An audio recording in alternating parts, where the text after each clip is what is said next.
Good evening. Good evening.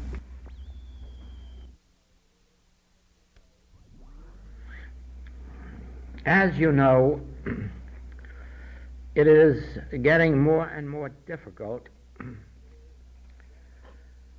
to bring out the deeper and higher lessons of the infinite way, since so many of the classes are not only large ones, but so many new and young students in them. But this year we did have a tremendously high work in Chicago in that class on mysticism, in New York, Manchester, the London Advanced class, and the London Open. I know that you over here have been through the 1956 work, which includes principally the revelation on Genesis 1 and 2 and the Sermon on the Mount. Now, first of all, I would like you at some time or other soon to review that work, whether it is the Chicago closed class or the Seattle or the Portland, whichever of those you have handy that embraces Genesis 1 and 2 and the Sermon on the Mount. Review that and be sure that all of you review it, because it is an important foundation necessary for future work that is to come. Then in 1958, be sure that you have either the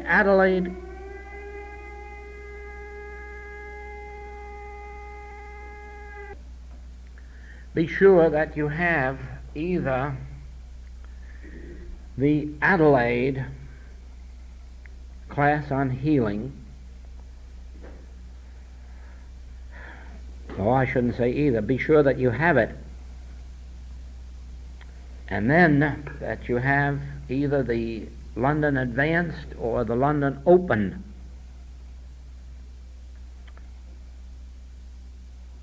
So as to be certain that you have a complete background of the last few years' work and will thereby be ready for whatever it is that unfolds from here on in. The principles of the infinite way can never change. None of the books will ever become obsolete, because the principles are absolutely the correct letter of truth as it applies to this particular message. But the nature of the work will change, because once you have a foundation of that letter, you can go on into the realm of intuition, inspiration, and unfoldment. And that will be illustrated tonight by the work that we will do. Now, I'm going to ask that you partake in this work tonight by following carefully not merely what I say, but by going a step further and experiencing it. I want you to experience it as it unfolds.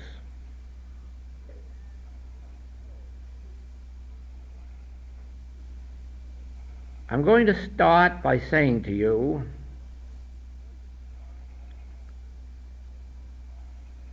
that, strictly speaking, there is no God that one can pray to. Now, you know what I mean by that. I mean that there is no God that is going to do anything for you or for me. There is no God that is going to move out of its orbit to do something for one that it isn't, even at this very moment, doing for everybody, whether or not we avail ourselves of what God is giving us. In other words, God is pouring itself forth as harmonious being universe. Certainly the world is not enjoying the harmony of that universe, the harmony of God's being. But that is not because God is withholding it from anyone. Aha! Here we begin our experience. As I say this to you, review in your mind now. Do you believe that God is withholding anything from you? Do you believe there is a God that could give you anything, but at this particular moment isn't giving it to you? Do you believe that? Do you believe? You're reviewing this in your mind as an experience now. You're not merely listening to me. You're questioning yourself. Is there anything in the hand of God that is being withheld from you by God? Is there any way that you can reach God to get God to let loose of something that you would like?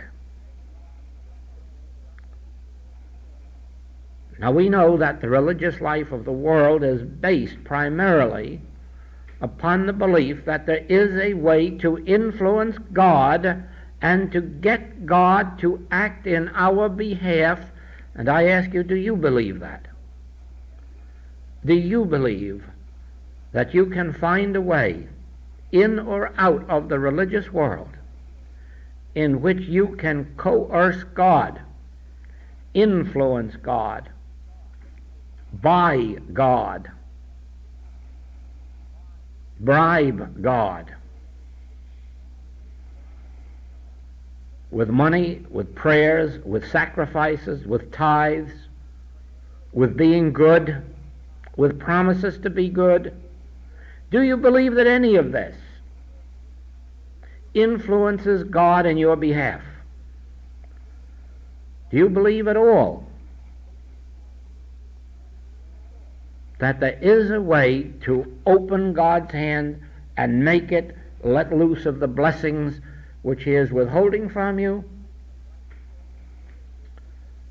Now, while we're going through this experience tonight,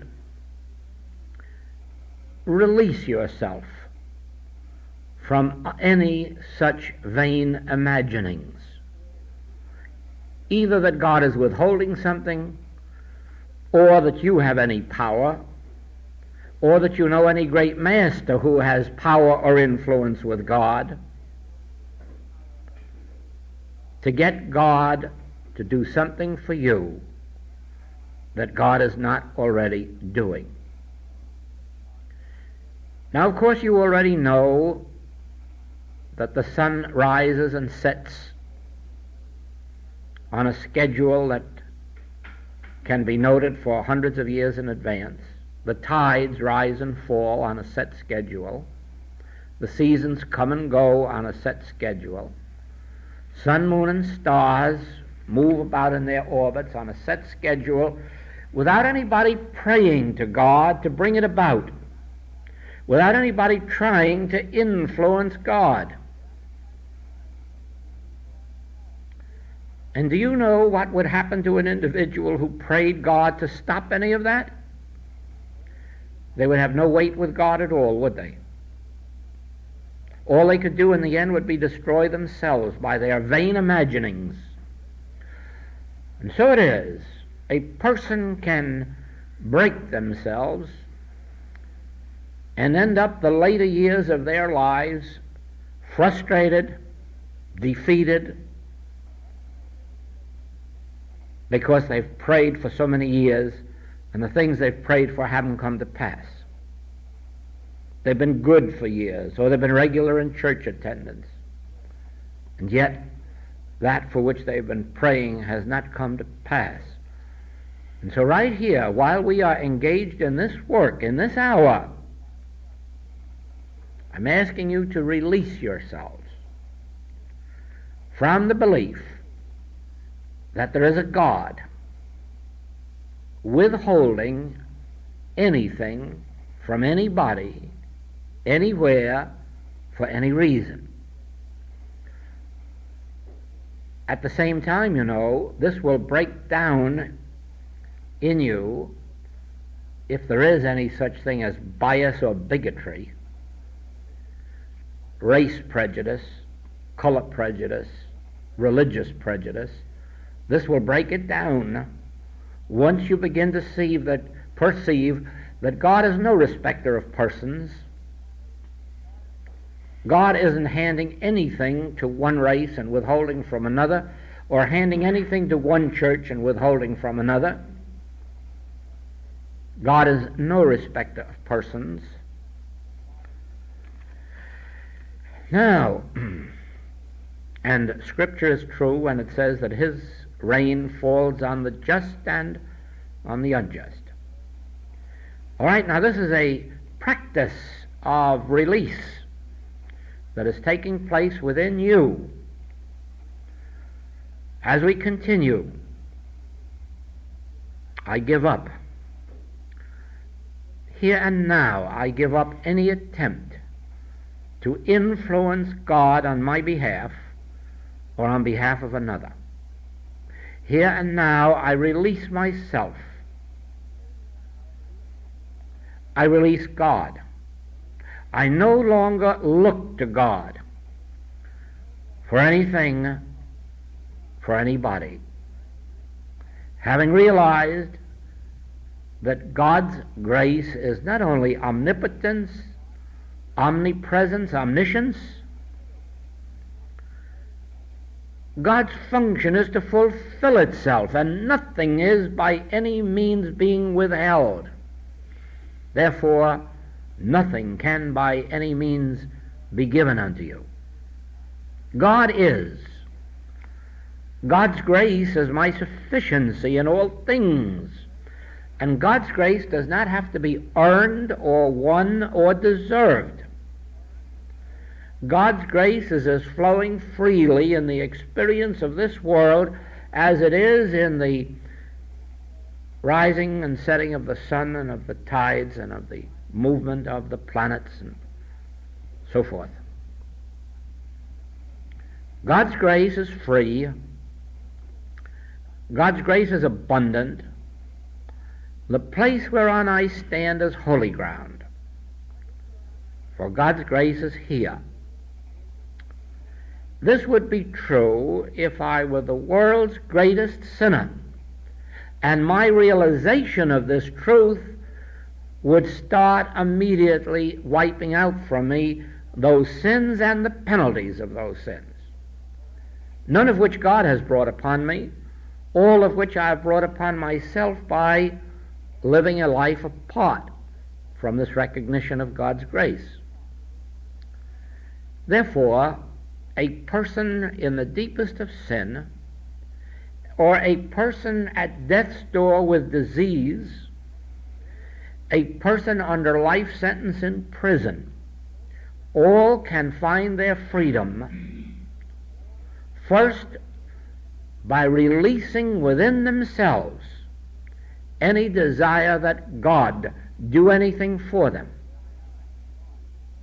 by releasing God from all responsibility to do anything for us, by our acceptance of the fact that God's grace operates because of God, not because of man.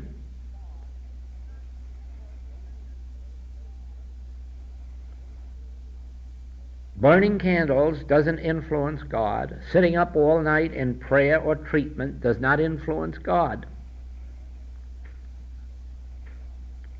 This does not mean that if you are led to light a candle or to sit up all night in prayer or treatment that you shouldn't do so, because you should, but not for the purpose of getting God to do something that God is not doing, but for the purpose of releasing yourself from any doubt or fear that God isn't here and now. And there are times when it is necessary to sit up all night. There are times when it is necessary to work and pray and meditate and ponder for an hour or two, and then rest and read a book or take a nap and get up and start again. Pray without ceasing. Work, watch and pray. But not for the purpose of influencing God, but for the purpose of purifying yourselves of any belief that God is a punishing God or an avenging God. Actually, God is love. That is New Testament teaching. God is love. And in Him is no darkness at all, no punishment, no evil, no superhuman qualities. God is pure love. And that love is as tangible as the sun in the sky. As a matter of fact, the sun in the sky is a proof of God's love. The flow of the tides is a proof of God's love. The fact that papayas come from papaya trees and pineapple from pineapple bushes and sugar from sugar plants is all a proof of God's love, a proof that there is a loving provision for the continuity of good, the continuity of unfolding good. Every blade of grass in your lawn testifies to the fact that God is love. The wetness of water. God is love, not a superhuman human being. God has no emotions such as men have. You know, sometimes when you read in the paper acts of supreme cruelty on the part of humans, your first reaction is, I'd like to get my hands on that individual. Or, I wish he were only 5'5" and I was 6'5" and we met. But God isn't like that. God doesn't have the power to strike anyone down for their sins. God doesn't have the power to punish for sins. God doesn't have the power to withhold, for God is love, and God is life. God is life eternal. And we are told that to know Him aright is life eternal. Makes no difference what your condition of human being is when you get to know Him aright. You can get to know Him aright in the depths of sin, disease, lack, limitation, or death. When you do, you're lifted out of all of those things, and not by virtue of the fact that God has changed toward you, but by virtue of the fact that you have changed toward God. And when you stop looking to God for something, that's when it begins to unfold in your experience. It is, in that sense, similar to what happens in our human experience.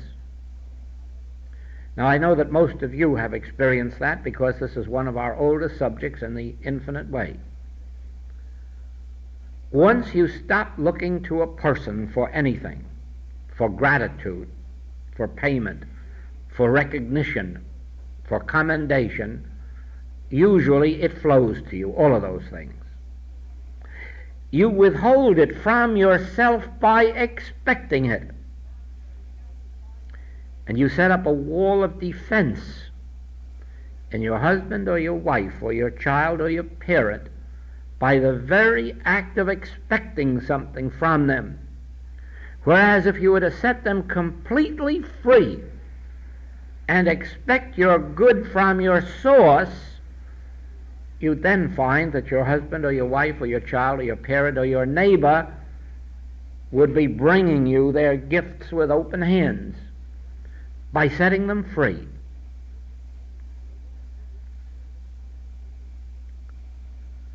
The moment we look to anyone for a favor, for pull or influence, we shut off our supply, because that other person has an intuitive feeling, whether or not they know it, and whether or not they know what you have in mind. They automatically set up a wall of defense around themselves to protect themselves from such things. Even resentment comes in when an individual knows that someone is expecting something of them. So you'll find that in this period here tonight, you can release yourself, and more than that, release God. Release God from any obligation to you, and recognize that God's only obligation is to maintain and sustain his own spiritual universe.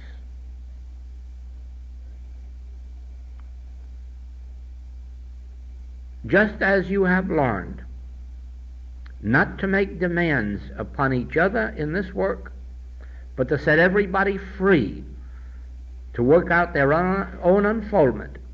You don't demand of anyone that they come to a Sunday service or a Wednesday or Tuesday or Thursday. You don't demand of any student that they come to a recording or come to a lecture. They are there, they're provided, and anyone's welcome, but you have no thou shalts, nor do you have any thou shalt nots. And it is for this reason that you find that there is a spiritual bond between each one of us, because it's built on love, and love does not bind. Therefore, set God free. God owes you nothing. God owes to himself the joy of free living, free expressing, free being, and we are the recipients of God's grace.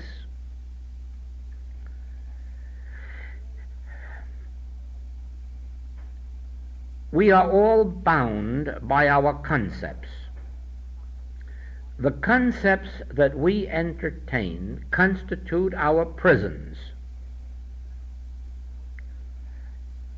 If we entertain a concept, well, you've heard this story, I'm sure, of two men sitting together on a train. One said to the other, "Oh, you getting off at this next stop?" "Yes." "You live there?" "Yes." "Oh, well, I'm just moving there." "What kind of people do they have in that town?" "What kind of people do they have in the town you're just leaving?" "Oh," he says, "they're mean. Oh, they're nasty. Oh, they're stingy. Oh, they're ugly." He says, "I'm afraid that's what you're going to find in the next town, too." We are bound by our own concepts of what we accept. And don't let this surprise you. We are imprisoned in our religious concepts and kept from religious freedom by our erroneous concepts of God. How many times have I brought to your attention in this work that one of our major studies is the nature of God? Once you understand the nature of God, you can never ask God for anything, nor can you tell God anything. Therefore, when you pray, when you meditate, it is not for the purpose of influencing God, and that I'm asking you in this period tonight to go through carefully in your mind, so that you know that when you sit down to pray or meditate, you are not going to God for something. You are going within yourself. And if you must think thoughts, then let them be along this line: that thy grace is my sufficiency. Thou knowest my need even before I do. It is thy good pleasure to give this world thy kingdom. Son, thou art ever with me, God says, and all that I have is thine, is thine.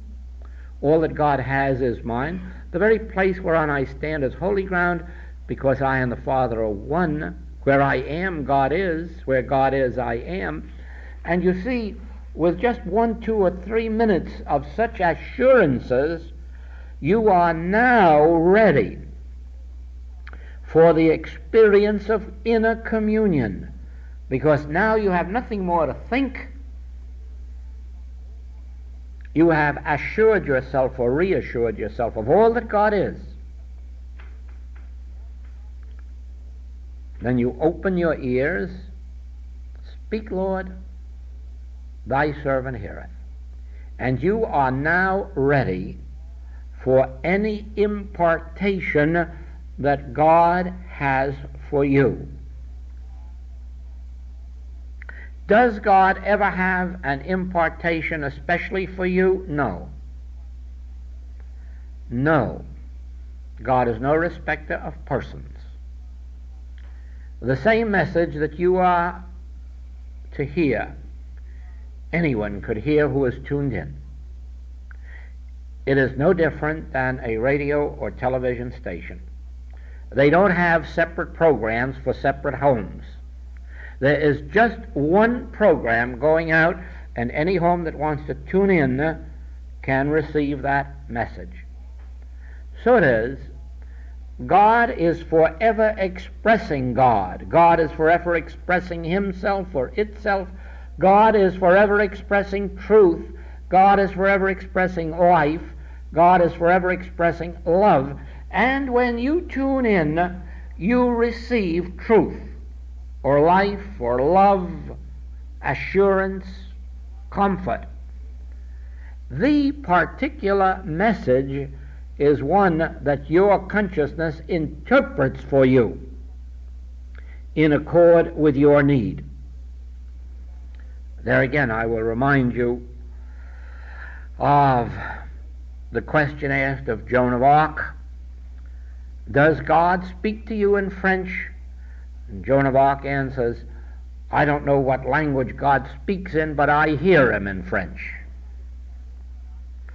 And so it is, when you tune into God, the voice of God is forever uttering itself, and when he utters his voice, the earth melteth. But if you are coming to God in grief, the message that will come to you will interpret itself as comfort. If you are coming to God in lack, probably ravens will appear bringing food, or the birds will sit on your head, or fish will jump out of the sea into your boat, or somebody will come to your door with a basket full of food or of dollar bills. That will merely be our interpretation of the Word of God as it comes into our individual experience. One person will tune in and find that a lump has disappeared, and another one that a fever has disappeared, and another one that a stone has melted, and someone else that a bone has knit. Well, now, God isn't doing all those various things. God is uttering itself as the healing word. But when we bring a broken bone into our meditation, it's the broken bone that gets healed. And when we bring the upset stomach, that gets healed. But don't think that God is thinking in terms of you and an upset stomach or a broken bone, for that would be foolishness indeed and limitation.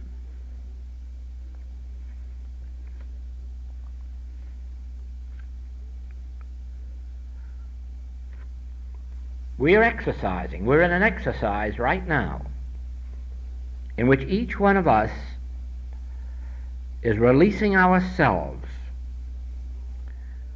from any concept of God as either a giving God or a withholding God. And we're realizing God is. God's function is to be God, good. God's function is expressing itself as life, truth, love. And that is going on here now as the grace of God, just as the tides are changing at this moment. The sun is in movement in this moment, and the stars, and the grass is growing. A mystic has told us that sometimes he can hear the grass growing. It is growing by the grace of God. Sap down in the center of the tree is going forth and ultimately going to come forth as fruit. It's all taking place in the now. Even while we might look at the tree and behold it barren. And yet within, God is fulfilling itself, and in its due season, the fruit will appear. We may look at our own lives, and they may at this moment be barren. There may be an absence of spirituality. There may be an absence of peace, happiness, joy, contentment. There may be an absence of prosperity, of health. We call all those states barrenness. But at this very instant, the years of the locusts are being restored. At this very instant, the kingdom of God within us is pouring itself forth into expression, which in due time will be fruitage in our lives, if so be.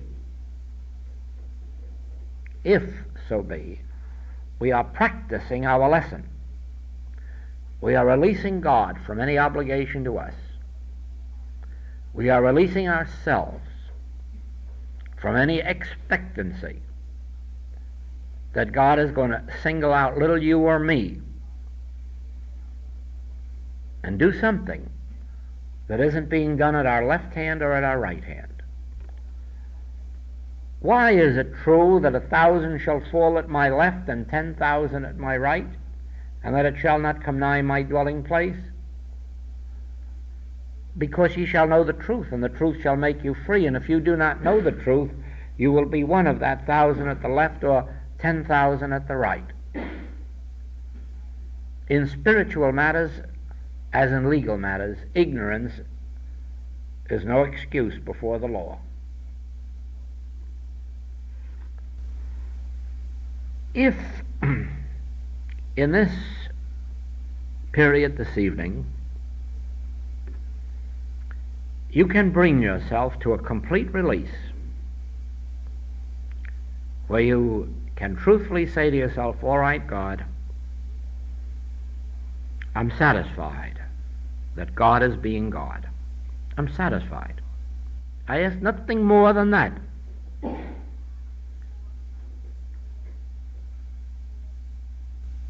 And I release myself from expecting anything of a personal nature.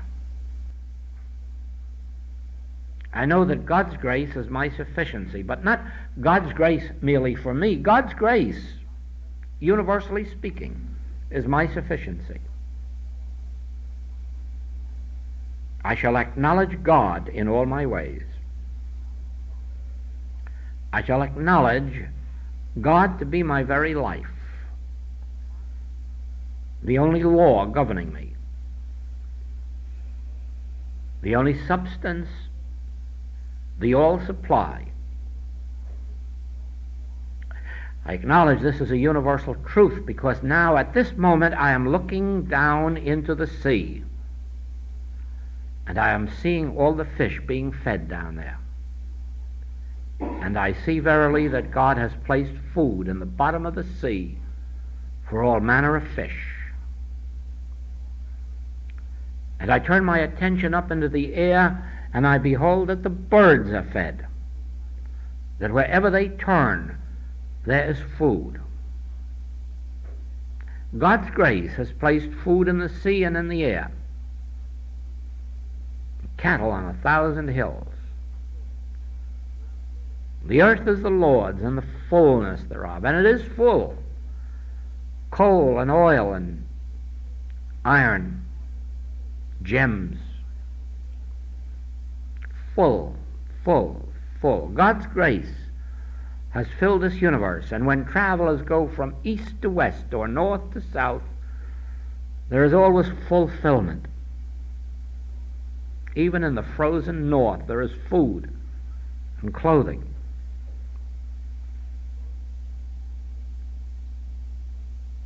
There is no place where God's grace is not flowing.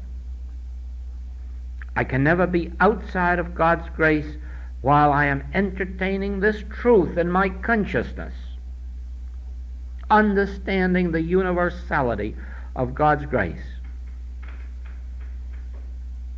This wipes out from me forever religious separations, racial separations, color separations. For now I see that up above and on the earth and down below, God's grace is free. Orient and Occident,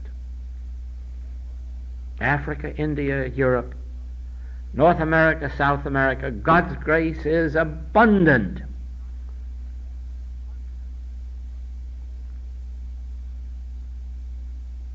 God is not withholding.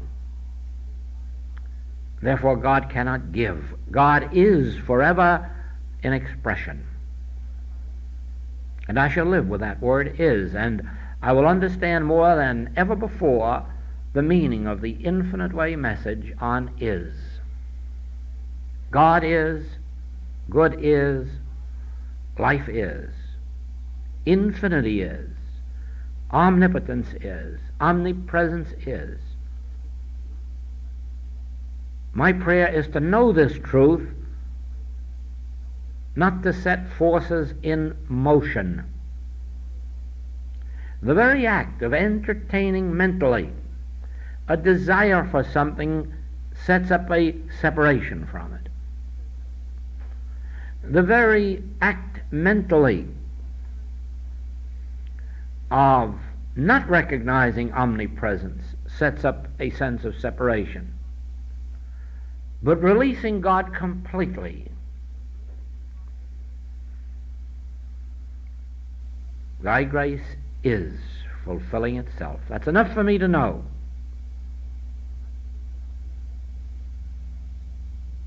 And since this is universal, it can't exclude me or anybody on earth. If there is an exclusion, then I am excluding myself, only because of my ignorance of this great truth.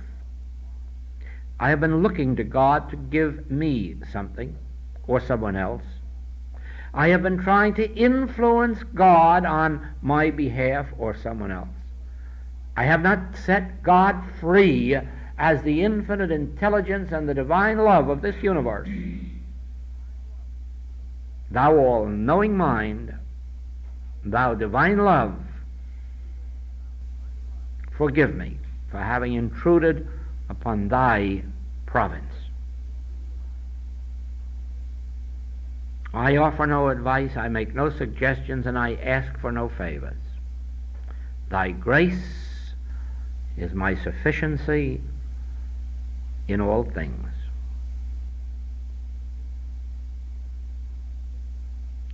I do not even ask healing for Jones, Brown, or Smith, for I know that there is no healing to withhold and none to give.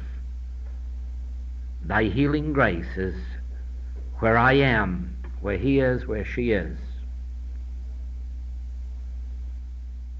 to be enjoyed, not entreated, to be accepted, not prayed for.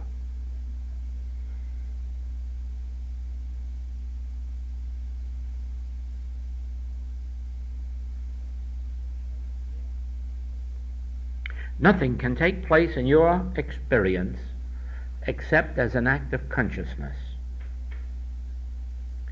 Therefore, it is you who must daily have a period of meditation in which you can even be as extreme as to ask God to forgive you for the prayers you've uttered in your life. Ask God to forgive you for the things you've expected of God. Ask God to forgive you for the disappointments and frustrations you've had by believing that God hasn't given you what was rightfully yours. Free yourself and free God. And then open your consciousness to the realization that where God is, I am, and all that the Father hath is mine. And this is universally true.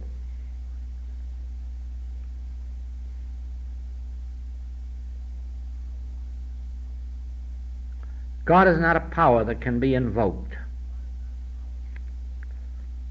You might remember that statement. God is not a power that can be invoked. God is a power. God is the power which created, maintains, and sustains this universe. No one can invoke God's power. You can sit in the silence and let God's power embrace you, permeate you, fill you, because it is omnipresence. And so it only becomes a matter of consciousness.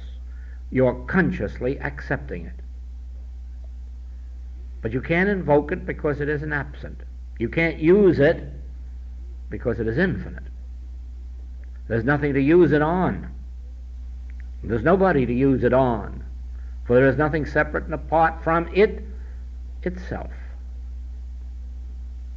God's power fills this room because it fills my consciousness and yours. And the way to enjoy God's power is to sit in the silence.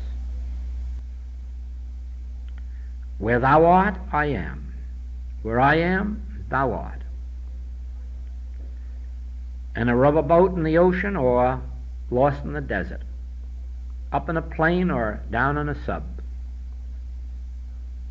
Where I am, thou art.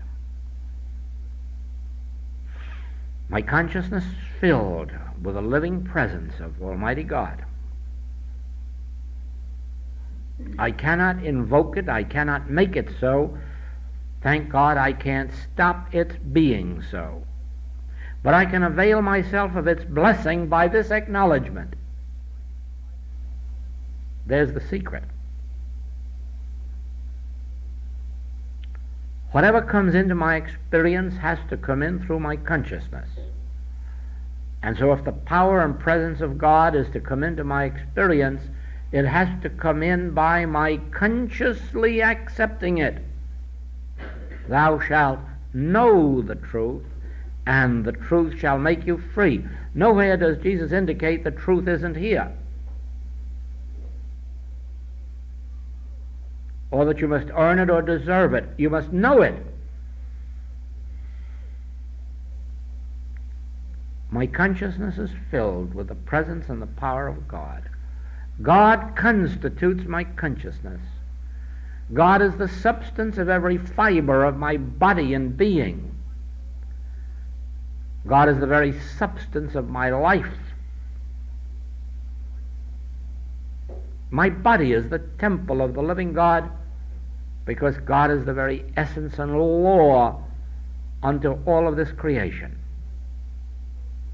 By consciously knowing this truth, it becomes operative in my experience.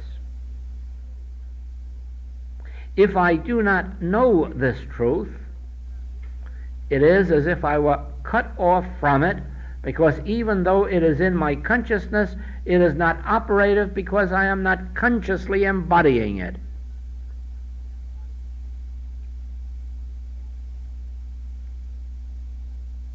It operates the same as our work. The infinite way can only prove a blessing to you in proportion to your ability to embody its principles in your consciousness.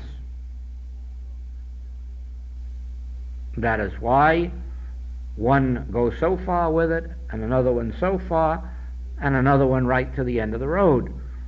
It is in proportion to your ability to know the principles and to abide by them and to let them abide in you. The Master taught us this. If you abide in the Word, and let the Word abide in you, you shall bear fruit richly. If you abide in the conscious realization of omnipresence and stop trying to get God to do something for you, you too will come into the benefits of the God presence and the God power, which is never separate or apart from you.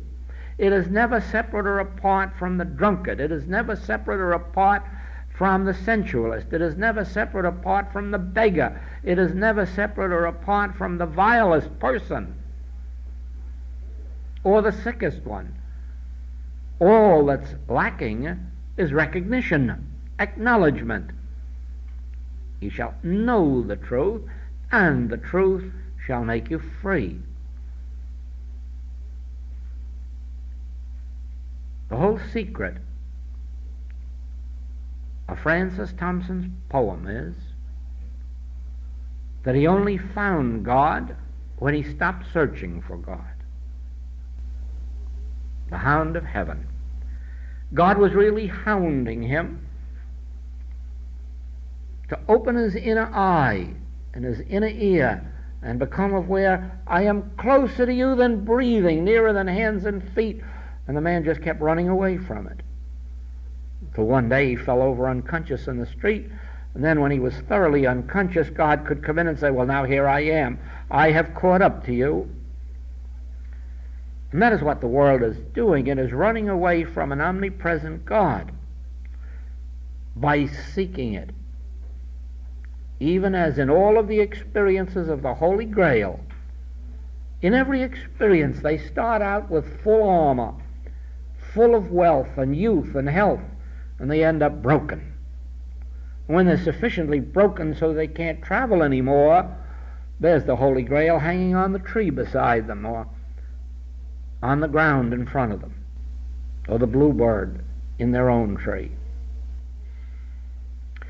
It is always closer than breathing, always nearer than hands and feet, and it is attained not by seeking it, but by relaxing into it. Ye shall know this truth. Ask nothing of God, because that sets up a belittling of God within yourself, as much as say, I know my need, but thou, Almighty God, does not, and I will enlighten you.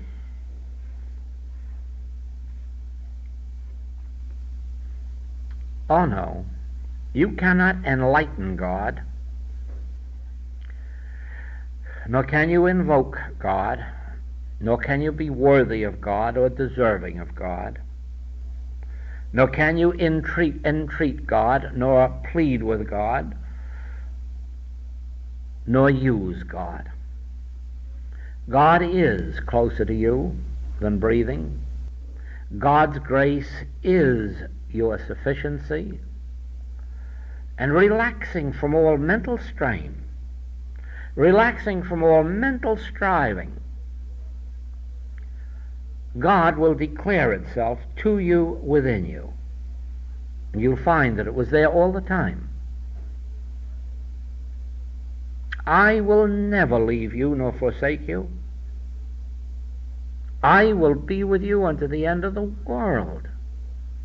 So therefore, there's nothing to struggle for. If those promises of the Master are not true, then let us throw the New Testament out. For what value is it if it isn't truth itself? But experience shows that it is truth itself. I will never leave you nor forsake you. I will be with you unto the end of the world. Whithersoever thou goest, I will go. Thy people will be my people. Thy land will be my land. And so it is you will discover, once you release God from all obligations to you, once you release God from all expectancies, and just realize that you're satisfied that there's a sun in the sky and a moon and tides and crops and cattle, and that these are universally the gift of God to the Son of God, which I am. The very expression of God's own being, the very extension of God consciousness as individual, you and me. In healing work, for yourself or others, don't go to God as if you wanted God to do something for your patient or your child or your parent. That will not get you anywhere on the spiritual path. Go to God with the realization, and if necessary, the statements and assurances within you of God's presence, God's power, God's all wisdom, God's good pleasure in giving us the kingdom. When we have filled ourselves, yes, too, with that God will never leave us, nor forsake us, God will be with us to the end of the world. Even if I go through the valley of the shadow of death, God will go with me. And then relax. That should be enough assurance for anybody to enable them to relax, with no questions, no doubts, no requests. Just let me sit here in thy presence and thy grace. And then as you learn to be still, to be receptive, there flows into you that moment of stillness or peace or grace or release, and then you get up and go about your business. And whatever demonstration was necessary on the human plane begins to come through. As you know, all healings are not instantaneous. Sometimes these treatments must be continued over periods of days or weeks and sometimes months. The reason may occasionally be, with you or me, that we are not sufficiently high in consciousness to bring through an instantaneous healing, but more often than not, the reason is that our patient is not quite ready to receive God's grace on God's level, but is still entertaining some preconceived idea of how the healing should come through. And God doesn't work that way. The things of God are foolishness unto man, and the things of man are foolishness unto God. And very often our patients are expecting the healing to come in the way in which they expect it. I remember a man who came to me many, many years ago in Boston and said he wanted work, and would I do some praying for him so that he could get work. And I said, are you sure you want work? Oh, yes, he had no employment. He wanted work. Well, I suppose you get it, and there is no salary attached, no earnings. Oh, no, not that kind of work. It was work with salary. Oh, well, then suppose you got the salary without the work. Wouldn't that do? Oh, well, yes, that would be all right. Well, then it isn't really work you want, it's salary. Yes, I guess that's right, it's salary. But now, why salary? Wouldn't it do just as well if you inherited this money? Oh, yes, that would do. Well, by the time we got through, work was all forgotten. He realized then that work would have done him no good. It had to have earnings with it. But on the other hand, there was something more necessary than earnings. So it is with us. We go to God. We have an idea of exactly how the demonstration's to come through. A salary or a home or a family or this and that. And probably our good may be 5,000 miles from here. Oh, no. We want it to take place on the island of Maui, and preferably by tomorrow morning. But when you plant a seed in the ground, you don't get your fruit tomorrow morning. There are processes that take place before that fruit comes through, and There is no way of avoiding those processes. So it is with us. When we have a physical disease, please remember that from our spiritual standpoint, it is not a spiritual disease. The spiritual disease is the result of some erroneous state of consciousness, so that we don't have the power really to remove disease from you. What our work is to do is to lift you into a higher state of consciousness in which there is no disease, no unhappiness, no lack, no limitation. Therefore, if you are centering all of your thought, or your patient is centering all their thought on looking to see if the disease is disappearing, they're apt to keep you going for 3 years before anything happens. But if they recognize, and you recognize, that you're not looking at the body for results, if you're looking at anything at all, you're watching with interest to what change of nature takes place within them. Are they changing? Are their ideals becoming higher? Are their ideas becoming higher? Is their mode of living something of a more spiritual nature? What transformation? Because Paul assures us that it's the transformation of the mind that does it. So it is. We really are not healers of disease. It's been made clear to you that I do not know how to heal disease, and never did. With me, it is the assurance and inner realized conviction of the universal nature of God as love, life, truth, and the fact that it's all here and now where I am, and that through my meditation I bring it into conscious realization. And then, when that release or flow comes, you experience the healing. I can't understand it. I only have watched through 30 years and seen that it happens. Sometimes quickly, sometimes slowly. And in some few cases, never at all, according to what I see. There too, we can't be too sure, because life does not end at the grave. Always remember this, that each one of us will someday pass from human sight. If we were to be extinct at that moment, then it would really prove there is no God.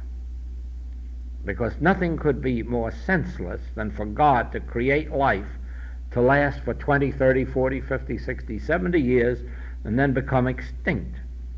That really wouldn't take a God to produce that kind of a life. I'm sure that men could do that in a laboratory. But the life, which is your life and mine, which is consciousness, is eternal. Before Abraham was, I existed, and so do you. And unto the world, unto the end of the world, you will exist. So birth was merely a coming into this plane of life from another. And what we call death is just leaving this plane of life for another. So it may well be that a lot of treatments we have given here are coming to fruition there. Just as a lot of treatments we have given this year, we witness come to fruition next year. How many times have we had people come into our experience for help, and 5, 8, 10 years later found the change come into their lives that really could have and should have come in that first year? But they weren't quite ready for the experience. It was my experience too. I suppose I could have had my experience 12 years before I had it, only I wasn't ripe. And it took 13 years of ripening before my first experience came. And many, many more years before later ripenings came, because nothing comes all at once. Some people believe this is black magic or white magic, abracadabra, and tomorrow you wake up in heaven. Hasn't been my experience. Been a long road. very gradual uphill climbing and some backslidings, and then starting all over again up that hill.